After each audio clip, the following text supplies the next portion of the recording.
everyone, welcome to Innovate Mentors. So today I am going to talk about our next phytohormone, that is jasmonic acid, where I am going to discuss that is signaling pathway of jasmonic acid and their function. If you have not seen the last video, so please go and watch, because in the last video I have discussed biosynthesis and the introduction of the jasmonic acid. So let's proceed to the further. The F-box protein, that is COI1, function as a jasmonate receptor. अगर हम बात करें यहाँ पर, तो जो हमारे पास F box protein होता है जिसका नाम है COI1, ये किसकी तरह काम करता है? जैस्मोनेट रिसेप्टर की तरह वर्क करता है. दूसरा, jasmonate promote the interaction between the COI1 and repressor of jasmonate induced gene expression called the JAZ. तो जैस्मोनेट का एक काम और करता है, ये प्रमोट करता है किसकी इंटरेक्शंस को, किसके बीच इंटरेक्शन को? COI1 प्रोटीन जो है और जैक जो हमारे पास है दूसरा, ये भी प्रोटीन है, इनहिबिटर की तरह काम करता है. तो इन दोनों के बीच के इंटरेक्शन को प्रमोट करने का काम करता है. ठीक है, किसके लिए?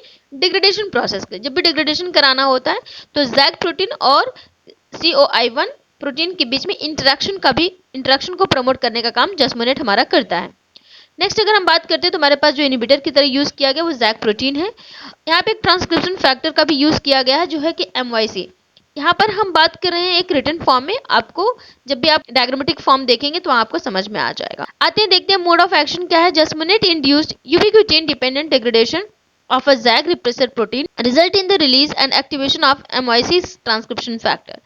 तो हमारे पास जो जैस्मोनेट होता है, ये पहली बात तो ये क्या करता है? डिग्रेडेशन करता है किसका? जैग रिप्रेसर प्रोटीन का, जिसकी वजह से क्या होता है? MYC ट्रांसक्रिप्शन फैक्टर का एक्टिवेशन हो जाता है, triggering the introduction jasmonate represent zero. इसके बाद जैसे ही MYC ट्रांसक्रिप्शन फैक्टर का क्या होता है? एक्टिवेशन होता है, हमारे पास क्या होती है? जैस्मोनेट रिप्रेजेंट जी रिस्पॉन्सिव जीन क्या हो जाती है? एक्सप्रेशन के फॉर्म में देखने को मिलती है. ये इस तरीके से वर्क करता है. यहाँ पे जो सिग्नल पाथवे यूज किया गया वो हमारे पास है 26S प्रोटोसोमल डिग्रेडेशन पाथवे. ये ऐसा सिग्नलिंग पाथवे की तरह यूज किया गया. तो यहाँ पे हो सकता हो कि आपको समझ ना आया हो, वो बात की बात है. लेकिन अगर हम आगे की बात करते हैं जहाँ पर हम एक डायग्रामेटिक फॉर्म में देखेंगे तो वहाँ आपको ये बहुत ही अच्छी तरीके से क्या आएगा? समझ आ जाएगा. ठीक है, तो चलते हैं हम अपनी आगे की. सबसे पहले टॉपिक देखते हैं, सबसे पहला पॉइंट जो देखते हैं वो क्या है? Jasmonic acid and isoleucine form a complex with किसके साथ बना रहा है? मतलब कि हमारे पास जो जैस्मोनिक एसिड होता है और आइसोल्यूसिन जो है ये कॉम्प्लेक्स बनाता है. किसके साथ? HCF COI1 के साथ. ये एक कॉम्प्लेक्स प्रोटीन है जिसके साथ क्या करता है? ये कॉम्प्लेक्स बनाने का काम करता है. देखिए इधर से आप देखेंगे कि यहाँ पर क्या है कि आइसोल्यूसिन जो है वो आया और जैसे ऐसे HCF COI1 कॉम्प्लेक्स दोनों आकर क्या करते हैं? एक कॉम्प्लेक्स बनाते हैं एक साथ. ठीक है, जिसको HCF को हम F बॉक्स कहते हैं यहाँ पर, जो कि क्या है? ये जैसे ही बनता है. तो यहाँ पे आपके पास एक क्या है? लिगेंड है, दूसरा रिसेप्टर है और F बॉक्स प्रोटीन है. ये तीनों एक कॉम्प्लेक्स बनते हैं. जैसे ये कॉम्प्लेक्स बनते हैं तो the HCF COI1 complex binds to the receptor zag, removing it from the transcription factor MYC. अब जैसे ही ये बनता है लिगेंड्स के साथ, ये क्या करता है? ये कॉम्प्लेक्स जो है वो बाइंड करता है जैग के साथ और क्या काम करता है? ये ट्रांसक्रिप्शन फैक्टर को क्या करता है? MYC को क्या करता है? हटा देता है, मतलब इनहिबिट करने का काम करता है. जब इनहिबिट करने का काम करता है द कॉम्प्लेक्स ऑल्सो यूबिक्विटिनेटेड जैग. और क्या हो जाता है? अगर ये क्योंकि जैग क्या कर देता है? MYC को इनहिबिट करने का काम करता है. ठीक, और अगर ये इनहिबिट नहीं करेगा तो क्या हो जाएगा? यहाँ पे एक्टिवेशन हो जाएगा. ठीक, अगर ट्रांसक्रिप्शन फैक्टर को क्या कर देगा? अगर ये करेगा तो हमारे पास इनहिबिट किया तो हमारे पास एक्टिवेशन फैक्टर, तो क्या हो जाएगा? नो ट्रांसक्रिप्शन फैक्टर होगा, फिर आपका यहाँ से डिग्रेडेशन हो जाएगा. ठीक है, लेकिन अगर एक्टिवेशन हो जाए MYC2 का, अगर क्या हो जाए? एक्टिवेशन हो जाए, third MYC2 activated and transcribe jasmonic acid dependent gene. अगर हमारे पास MYC2 जो है ट्रांसक्रिप्शन फैक्टर है, अगर इसका एक्टिवेशन हो जाता है तो ये ट्रांसक्रिप्शन के थ्रू क्या कर देगी? जीन की सिंथेसिस कर देगी. लेकिन अगर क्या हो जाए? ये कॉम्प्लेक्स क्या कर जाए? इसको इनहिबिटर की तरह, मतलब कि इसके साथ बाइंड कर देगा. तो ये ऐसे इनहिबिटर काम करेगा किसके साथ? MYC2 के साथ. मतलब ये जो कॉम्प्लेक्स अगर वो जैक के साथ बाइंड करता है तो एज ए इनहिबिटर की तरह वर्क करेगा. किसके लिए? MYC2 के लिए, जिसकी वजह से वहां पे क्या हो जाएगा? यूबिक्विटेशन पाथवे, यूबिक्विटेशन पर लाइक हो जाएगी, जिसकी वजह से डिग्रेडेशन हो जाएगा. ठीक, डिग्रेडेशन होगा तो वहां पे सिंथेसिस नहीं होगी. तो ये चीजें देखने को मिली. तो अगर सीधे से सिंपल फॉर्म में देखें तो जैस्मोनिक एसिड जो होता है वो सबसे पहले क्या करता है? HCF COI1 कॉम्प्लेक्स के साथ क्या करता है? बाइंड करता है.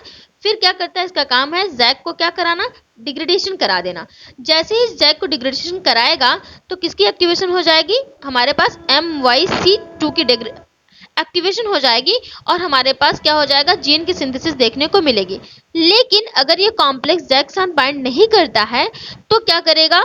ये MYC2 को क्या नहीं कर पाएगा, इनहिबिट नहीं कर पाएगा, और जब इनहिबिट नहीं कर पाएगा तो क्या हो जाएगा, डिग्रेडेशन हो जाएगा और हमारे पास सिंथेसिस जीन की नहीं होगी। ये इस तरीके से सिग्नलिंग पाथवे में काम करता है। नेक्स्ट हम जो बात करेंगे वो हम बात करेंगे जैस्मोनिक एसिड के फंक्शन के बारे में। हम पहले ही बताए हैं कि हम यहाँ पे दो पार्ट कवर अप करने जा रहे हैं, एक तो सिग्नलिंग पाथवे, दूसरा हम बात करेंगे जैस्मोनिक एसिड के फंक्शंस को बात करेंगे। ठीक है, तो चलिए प्रोसीड करते हैं आगे। Jasmonic acid also has been shown the enhance root hair growth. तो सबसे पहला अगर देखिए तो सबसे ज्यादा जो एनहांसमेंट देखने को मिला इसके फंक्शन में, वो कहाँ देखने को मिला कि रूट हेयर की ग्रोथ में काफी एनहांसमेंट देखने को मिला। तो जैस्मोनिक एसिड किस चीज को प्रमोट करता है, रूट हेयर ग्रोथ को क्या करता है, एनहांसमेंट प्रोवाइड करता है। दूसरा, jasmonic acid and its derivatives compounds function as a key signalling molecule in a trichome. मतलब ट्राइकोम में ये किसकी तरह काम करते हैं, ये की सिग्नलिंग की तरह मॉलिक्यूल की तरह वर्क करते हैं जैस्मोनिक एसिड। ठीक है, formation and addition of exogenous jasmonic acid causes an increase in the number of the leaf trichomes in the Arabidopsis. तो अरबडोसिस के अंदर ये लीफ ट्राइकोम्स के अंदर क्या करते हैं, ज्यादा ज्यादा क्या होता है, एक्सोजेनस जैस्मोनिक एसिड कॉज करते हैं और वहां पे नंबर ऑफ लीफ ट्राइकोम्स की ऐड कराने में हेल्प आउट करते हैं। ठीक है, तो तीसरा हमारे पास है exogenous application of J jasmonic acid stimulate the leaf sense. अगर क्या हो जाए, एक्सोजेनस एप्लीकेशन जैस्मोनिक एसिड अगर एक्सेस मात्रा में हो जाता है तो क्या कर देता है, स्टिमुलेट लीफ सेंसेस को स्टिमुलेट करने लगता है। ठीक है, jasmonic acid may also play a important role in a flower sense than in leaf. अगर कंपेयर करें, किस किस में कंपेयर करें, फ्लावर के सेंसेस में और लीफ के सेंसेस में अगर हम कंपेयर करते हैं तो ये क्या करता है, इंपॉर्टेंट रोल प्ले करता है किसमें, फ्लावर सेंसेस में as compare to leaf senses. ठीक है, chewing and piercing and sucking insects, इसका काम और भी है, which inflict the severe tissue damage resulting in the activation of jasmonic acid pathway act against pest and herbivore. तो यहाँ पे जब जैस्मोनिक एसिड क्या होता है, रिजल्टेंट होता है, मतलब यहाँ पे तो जिसकी वजह से क्या होता है, chewing and piercing and sucking insect, इनको च्यूई करने का या पर्सिंग एंड सकिंग करने का भी इंसेक्ट का काम कौन होता है, jasmonic. Treatment with the jasmonic acid for anti pest defence in plant. अगर किसी प्लांट के अंदर एंटी पेस्ट यूज करना है जैस्मोनिक, तो हम क्या कर सकते हैं, उसको जैस्मोनिक एसिड से ट्रीट करा सकते हैं, सीड को ट्रीटमेंट दे सकते हैं। इंड्यूस द टंडल कॉइलिंग को अगर खत्म करना है, is induced by the mechanical stimulation routes for the oxygen and ethylene been propose. अगर टंडल कॉइलिंग की इंड्यूशन चाहिए, इंड्यूस चाहते हैं, तो वो भी काम कौन करता है, जैस्मोनिक एसिड करता है। Next, responsible for the tuber formation in potato. Potato में ट्यूबर का फॉर्मेशन भी कौन करता है, ट्यूबर का, पोटैटो के अंदर ट्यूबर फॉर्मेशन भी कौन करता है, जैस्मोनिक एसिड भी इसके लिए रिस्पॉन्सिबल होता है।